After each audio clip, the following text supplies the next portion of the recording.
On a toujours dit souvent que la jeunesse est l'avenir de demain. Mais cette jeunesse ne peut être l'avenir d'un pays que si elle est formée. Cette expérience historique doit nous permettre de comprendre que la libération de notre mère patrie, l'Afrique, doit s'inscrire loin des intérêts stratégiques des 5 pays membres permanents du Conseil de sécurité de l'Organisation des Nations Unies. Je suis en train de combattre l'hégémonie académique de tous ces gens. Quel est le résultat? Quand vous allez dans une course de natation, quelle que soit la médaille que vous remportez, il y a un résultat. Quel est le résultat? C'est une façon de dire aux intellectuels de faire un effort considérable. Depuis que l'école occidentale est arrivée en Afrique, nous avions pullulé et produit un nombre impressionnant et incalculable de ce que vous appelez intellectuels. Mon cher ami, les résultats sur le plan politique. Donnez-moi un résultat. Mes chers amis, la première question à poser. Quel est le mécanisme qui a été construit et mis en place pour permettre à Nicolas Sarkozy d'être financé? C'est le général de Gaulle qui, à la veille des indépendances africaines, le général de Gaulle disait, cette histoire est sortie dans l'affaire Elf. Madame Eva Joly avait bien étayé ces propos du général de Gaulle qui disait, quel est le parlement qui a permis à Muammar Kadhafi de sortir l'argent du peuple libyen et de donner ça à Nicolas Sarkozy. Si Nicolas Sarkozy est poursuivi pour 2 raisons. Ça vient maintenant, pourquoi? Parce que Nicolas Sarkozy était prêt d'annoncer sa candidature. Nicolas Sarkozy était bel et bien président en fonction. Et c'est lui, avec ses amis britanniques et américains, qui ont mené ces combats.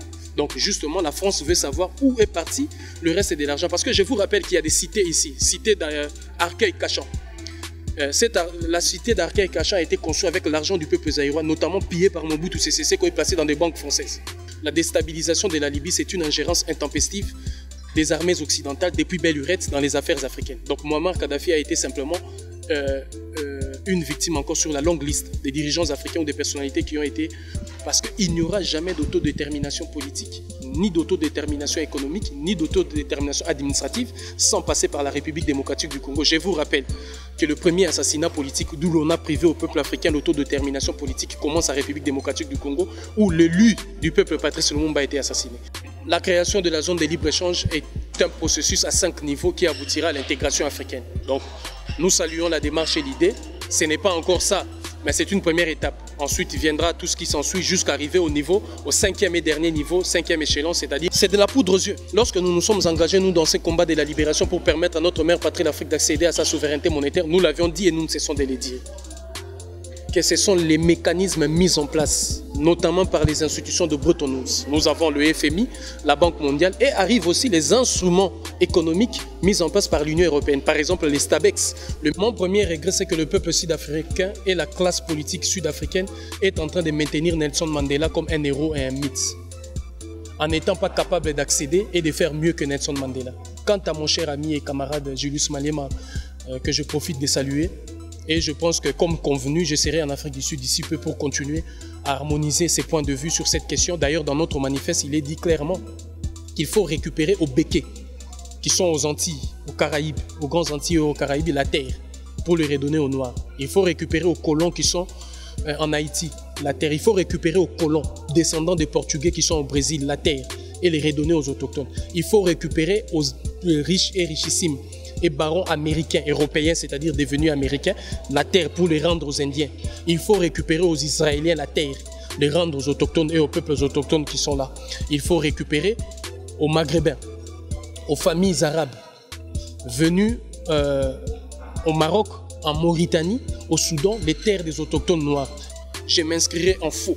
Il y aura de l'autre côté des milliards d'Africains, des milliards versés par la Russie, des médias du monde et tout ce qu'il faudra pour permettre à la Russie de prendre l'hégémonie en Afrique. Il n'y aura même pas un seul mètre carré. Je dis bien, je parle maintenant avec la puissance spirituelle héritée depuis nos aïeux et nos ascendants. Il n'y aura même pas un seul mètre carré pour la Russie en Afrique. Nous sommes en train de mener un combat pour la souveraineté de l'Afrique. La souveraineté de l'Afrique ne voudrait pas dire, mais quant à nous, nous continuons notre ligne, ni derrière A, ni derrière B. C'est l'Afrique qui ira et la jeunesse africaine comme artisan véritable de sa libération et de l'exercice de sa souveraineté véritable. L'UDPS, ce parti-là s'appelle Union pour la démocratie et le progrès social. Et lire Félix Tshisekedi, je m'étonne que les gens, les cadres de l'UDPS ou les militants et les sympathisants de l'UDPS font de ça un cheval de bataille. Ils ne peuvent pas faire de ça un cheval de bataille. C'est qu'il y a quelque chose qui ne va pas. Parce que c'est un parti démocratique. Normalement, dans l'UDPS, on devait voir ce genre d'exercice tout le temps. Félix Tshisekedi n'a pas la carrure qu'il faut pour être, si vous voulez, le conducteur de leadership de la République démocratique du Congo. Je pense que ce pays est en train de vivre une situation dramatique, chaotique, lamentable et déplorable. Et Joseph Kabila n'est pas un diable, n'est pas un démon, comme on veut nous le faire comprendre. Joseph Kabila est un Congolais qui a échoué, lamentablement échoué. Joseph Kabila est un Africain qui n'a pas été capable de marcher dans son temps. Le malheur qu'a la République démocratique du Congo, parce que la classe politique congolaise est une classe politique sans conviction, sans idées. Nous allons maintenant nous occuper de la République démocratique du Congo. Patrice Lumumba disait que le Congo n'est pas grand, mais demande de nous la grandeur. C'est cet esprit de grandeur qui m'a poussé d'aller plus loin sur l'échiquier africain, sur l'échiquier, disons, panafricain et international. Mais ne vous leurrez pas, mon regard, mon intention, mes pensées sont avec cette jeunesse de la République démocratique du Congo et ces femmes qui sont en train aujourd'hui de pleurer, dont le cri de leurs pleurs m'a encore réveillé de nouveau. Frantz Fanon disait que l'Afrique a la forme d'un revolver dont la gâchette se trouve en République démocratique du Congo. Aimé Césaire disait que la révolution de l'homme noir et de l'Afrique commencera en République démocratique du Congo et par la femme congolaise. Ceci étant dit, toutes les portes et tous les atouts sont là. Makuko Matatu Malambi le Congo. Et ces trois noms-là, et ces trois piliers de Kwame Nkrumah, Frantz Fanon et Aimé Césaire, qui ne sont pas de moindres panafricains, démontrent que la République démocratique du Congo reste le